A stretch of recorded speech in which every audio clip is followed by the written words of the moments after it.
Welcome to this comprehensive guide on logging in Go, specifically focusing on structured logging best practices. Logging is a critical aspect of any application as it helps developers understand what's happening inside their programs, debug issues, and monitor application behavior in production. In this tutorial, we'll explore how to implement effective logging strategies using Go's built-in logging capabilities, understand different log levels, and learn production-ready logging practices that will make your applications more maintainable and debuggable. Let's start by understanding why structured logging is so important. Traditional logging often involves concatenating strings to create log messages, which makes it difficult for machines to parse and analyze.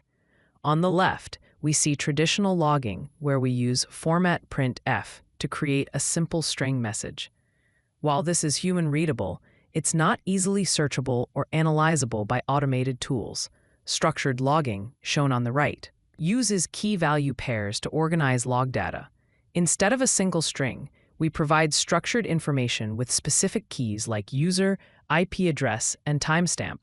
This approach makes logs machine-readable, searchable, and much more useful for debugging and monitoring in production environments. Go has several excellent logging libraries to choose from. Let's look at the most popular ones. First, we have slog, which is Go's built-in structured logging library introduced in Go version 1.21. This is now the recommended approach for new projects, since it requires no external dependencies. Next is Zap, developed by Uber, which is known for its high performance and zero allocation design.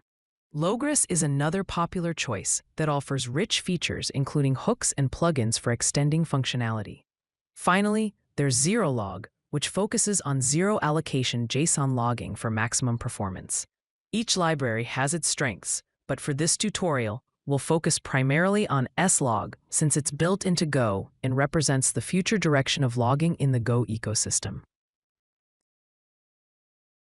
Getting started with slog is incredibly simple because it's built into Go starting from version 1.21. You don't need to install any external dependencies or manage additional packages. Simply import the log/slog package, and you're ready to go. The basic usage is straightforward. slog.info for informational messages, slog.error for error conditions, and so on. In the example shown, we're logging an application started message and a database connection failure with an associated error. The beauty of slog is that it provides structured logging capabilities out of the box while maintaining simplicity and performance. This makes it perfect for both beginners who want to get started quickly and experienced developers who need production-ready logging. Understanding log levels is crucial for effective logging. Log levels help categorize the importance and type of information being logged. Debug level is used for detailed information that's typically only useful when debugging issues.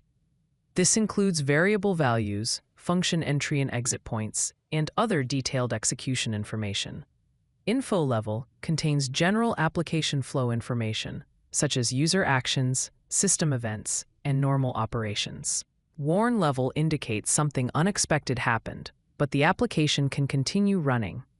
This might include deprecated API usage, temporary failures that were recovered, or configuration issues. Error level represents application errors and exceptions that prevent normal operation but don't necessarily crash the application. By using appropriate log levels, you can control what gets logged in different environments and make your logs more useful for different audiences. Now let's see structured logging in action with slog. In this example, we're logging a user login attempt with multiple pieces of structured information. Instead of creating a single concatenated string, we provide key-value pairs, user_ID with the value 12,345, IP_address with the value 192.168.1.100, and success with the Boolean value true. This structured approach has several advantages. First, each piece of information is clearly labeled and typed. Second, the data is machine-readable, making it easy to search for all login attempts by a specific user ID or from a particular IP address. Third, log analysis tools can automatically parse and index this information, enabling powerful querying and alerting capabilities. This is the foundation of effective production logging. Slog uses handlers to control how log messages are formatted and where they're sent.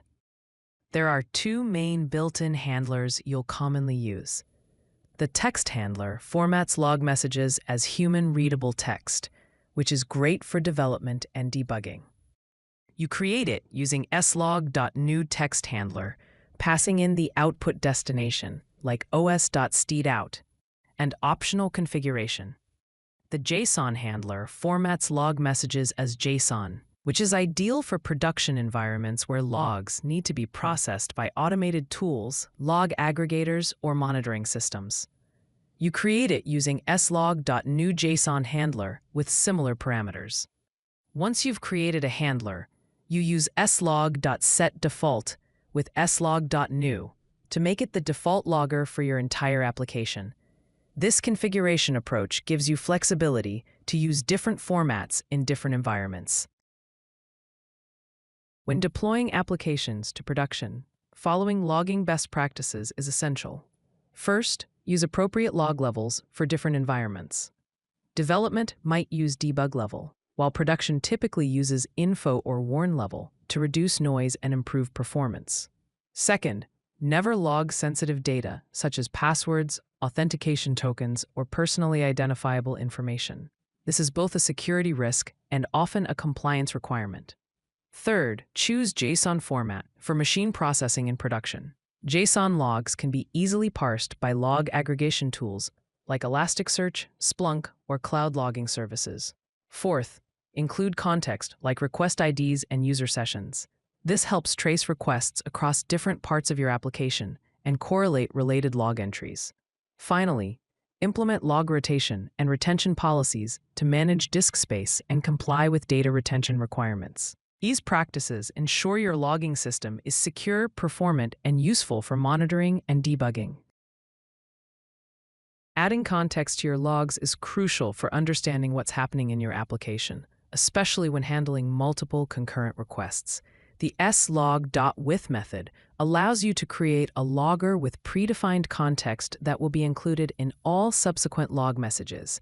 In this example, we're creating a logger with a request ID that will be automatically included in every log message from that logger instance. This is incredibly useful for tracing a single request through your entire application. When you use this contextual logger throughout your request handling, all related log messages will include the same request ID, making it easy to filter and follow the complete lifecycle of a request.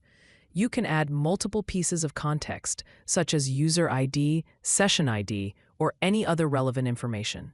This approach transforms your logs from isolated events into a connected story of what's happening in your application. Let's recap the key takeaways from our exploration of Go logging best practices. First, use slog for built-in structured logging in modern Go applications. It's the official solution that provides excellent performance and functionality without external dependencies. Second, choose appropriate log levels for different scenarios. Use debug for detailed troubleshooting, info for general flow, warn for unexpected but recoverable situations, and error for serious problems. Third, configure JSON handlers for production environments. This makes your logs machine-readable and compatible with modern log analysis tools and monitoring systems. Finally, add context for better request tracing and debugging. Use request IDs and other contextual information to connect related log entries and understand the complete picture of what's happening in your application. By following these practices, you'll have a robust logging system that serves you well in both development and production environments. Happy logging, and remember that good logging practices are an investment in your application's maintainability and your team's productivity. If you like this video, hit that like button and don't forget to subscribe. Visit CodeLucky.com for more such useful content.